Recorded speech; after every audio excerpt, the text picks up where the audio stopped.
Balasan pertama, fitnahan Sundari. Dalam kehidupan lampau, Bakal Buddha adalah seorang pemabuk bernama Munali. Ia menuduh Paceka Buddha bernama Surabi dengan tuduhan kasar.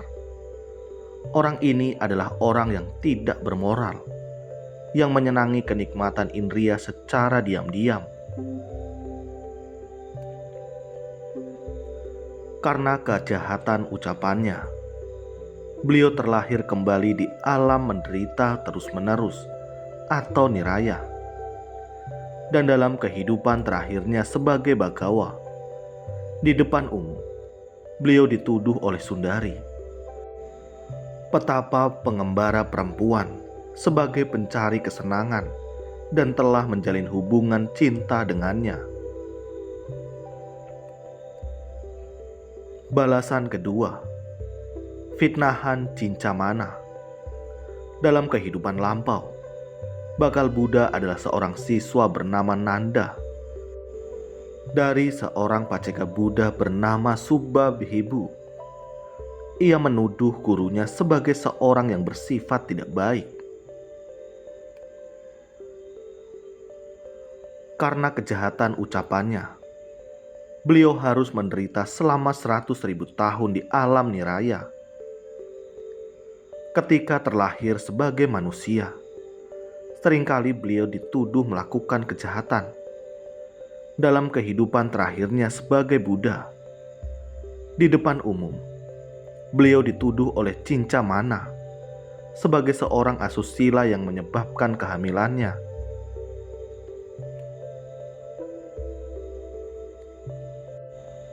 Balasan ketiga, 500 murid Buddha menerima fitnahan Sundari. Bakal Buddha adalah seorang Brahmana, guru yang menguasai 3 Weda. Seorang yang sangat terhormat. Sewaktu beliau sedang mengajarkan Weda di hutan Mahawana kepada 500 siswa, mereka melihat di angkasa seorang pertapa suci bernama Bama mendatangi hutan ini dengan kekuatan batinnya. Bukannya terinspirasi, Bodhisatwa memberitahu 500 siswanya bahwa petapa itu adalah seorang munafik yang mencari kesenangan. Para siswa yang mempercayai apa yang dikatakan oleh guru mereka dan menyebarkan kata-kata gurunya tentang petapa suci itu sewaktu ia sedang mengumpulkan dana makanan.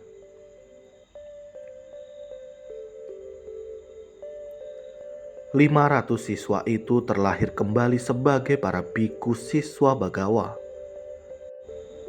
Karena fitnah yang mereka lakukan terhadap sang pertapa suci sebagai 500 siswa Brahmana, guru dalam kehidupan lampau, mereka dituduh telah membunuh Sundari, si petapa pengembara perempuan yang sebenarnya adalah korban para pertapa itu.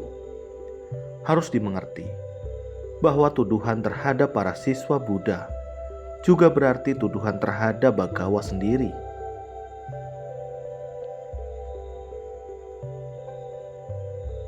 Balasan keempat, percobaan pembunuhan oleh Dewadatta dengan menggunakan batu besar. Dalam kehidupan lampau, Bakal Buddha membunuh adik sepupunya karena iri hati. Ia melemparkan adiknya ke dalam jurang, kemudian melemparnya dengan sebuah batu besar.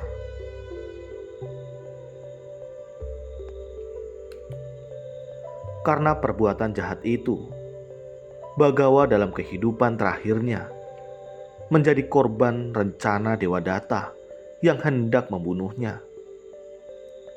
Tetapi karena seorang Buddha tidak dapat dibunuh, beliau hanya menderita luka di jari kakinya karena terkena pecahan batu yang dijatuhkan dari atas bukit oleh Dewadatta. Balasan kelima, percobaan pembunuhan oleh Dewadatta dengan mengirimkan kelompok pembunuh. Dalam salah satu kehidupan lampau, Bakal Buddha adalah seorang anak nakal. Dan ketika beliau bertemu dengan seorang paceka Buddha dalam suatu perjalanan, untuk bersenang-senang, beliau melempari pribadi mulia tersebut dengan batu.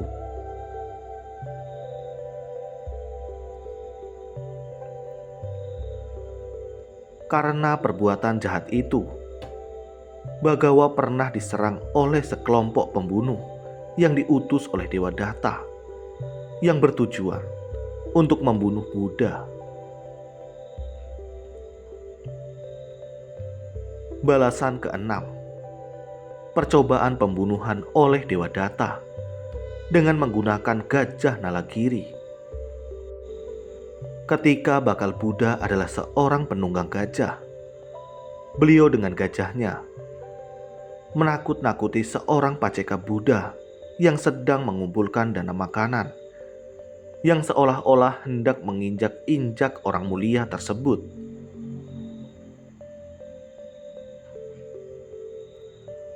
Karena perbuatan itu, Bagawa diancam oleh seekor gajah mabuk bernama Nalagiri di Raja Gaha yang dikirim oleh Dewa Datta untuk menginjak-injak Bagawa. Balasan ketujuh, terluka akibat pecahan batu yang digelindingkan Dewa Datta. Dalam salah satu kehidupan lampaunya, Bodhisattva adalah seorang raja. Karena keangkuhannya sebagai raja, ia mengeksekusi seorang narapidana tanpa mempertimbangkan akibat karma. Dengan tangannya sendiri menusuk orang itu dengan tombak. Kejahatan itu membawanya ke alam penderitaan terus-menerus selama banyak tahun yang sangat lama. Dalam kehidupannya sebagai Bagawa, beliau menerima perawatan atas jari kakinya yang luka dengan dibedah oleh Jiwaka, seorang dokter ahli, untuk menyembuhkannya saat terkena pecahan batu yang dijatuhkan oleh Dewa Datta.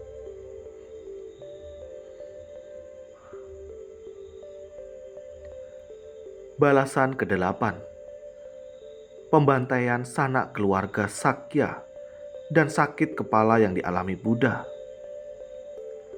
Dalam salah satu kehidupan lampaunya, Bakal Buddha terlahir dalam sebuah keluarga nelayan. Beliau biasanya bergembira menyaksikan sanak saudaranya menyakiti dan membunuh ikan. Beliau sendiri tidak melakukan pembunuhan.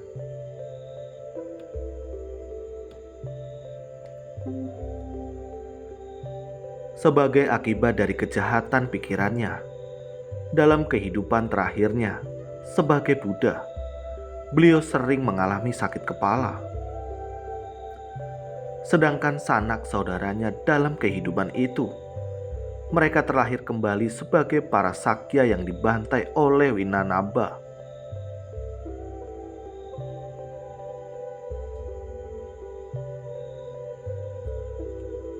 Balasan ke-9, menerima dana berupa gandum. Ketika Bakal Buddha terlahir sebagai manusia pada masa ajaran Buddha Pusa, ia mencerca para biku siswa Buddha dengan berkata, "Kalian hanya pantas makan gandum, bukan nasi." Kata-kata kasar itu berakibat dalam kehidupan terakhirnya, Bagawa terpaksa memakan makanan gandum selama masa wasa di desa Brahma Waranja. Beliau menetap di sana atas undangan Brahma Waranja.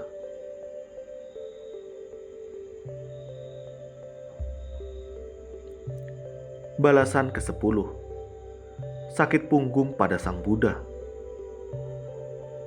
Pernah Bakal Buddha terlahir sebagai seorang petinju bayaran.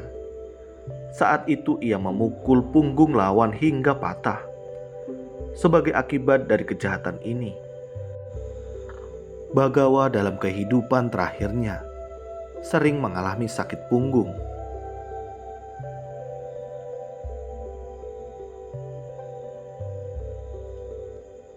Balasan ke-11. Diare akut pada Sang Buddha. Ketika bakal Buddha terlahir sebagai seorang dokter dalam salah satu kehidupan lampaunya, ia dengan sengaja meresepkan obat yang menyebabkan sakit perut kepada putra seorang kaya yang enggan membayar jasanya. Atas kejahatan itu, Bagawa dalam kehidupan terakhirnya menderita penyakit sinetri yang akut dan berdarah sebelum meninggal dunia.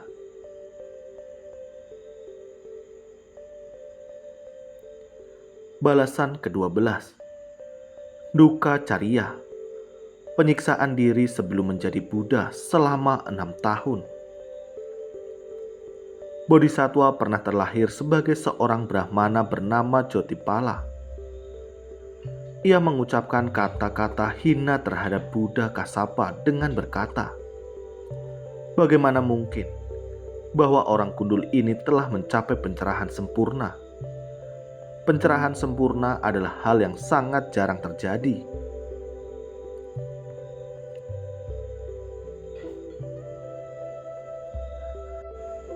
Kata-kata hinaan ini berakibat tertundanya pencerahan sempurna Bagawa. Para bodhisattva lainnya mencapai pencerahan sempurna hanya dalam hitungan hari atau bulan. Buddha Gautama harus melewati 6 tahun penuh penderitaan dalam pencariannya. 12 balasan atas kesalahan masa lampau dari bakal Buddha diceritakan oleh Bagawa sendiri, merujuk pada Khuddaka Nikaya, Theravada Pali 39, Awanapala Wagga, Pubbakama Pilotika, Buddha Apadana.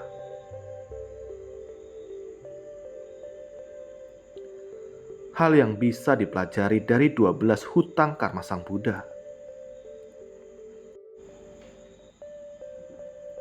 1. Buddha mengajarkan dan sudah menunjukkan untuk berani menghadapi semua akibat perbuatan yang pernah diperbuat sebelumnya. Mau menghindar pun tidak bisa, lebih baik menghadapi dengan berani. 2. Kama pada saat tertentu bisa memanfaatkan kondisi yang ada untuk mematangkan buah kama. Contohnya adalah permusuhan Buddha dan Dewadatta. Walaupun demikian, Dewadatta tidak melakukan pahala dengan memenuhi kama, yaitu melukai kaki Sang Buddha. Malah Dewadatta masuk neraka Awiji karena perbuatannya ini.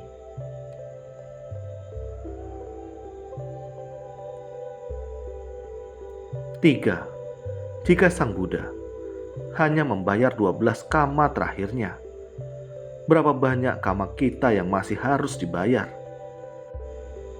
Berhentilah menanam kama buruk segera mungkin.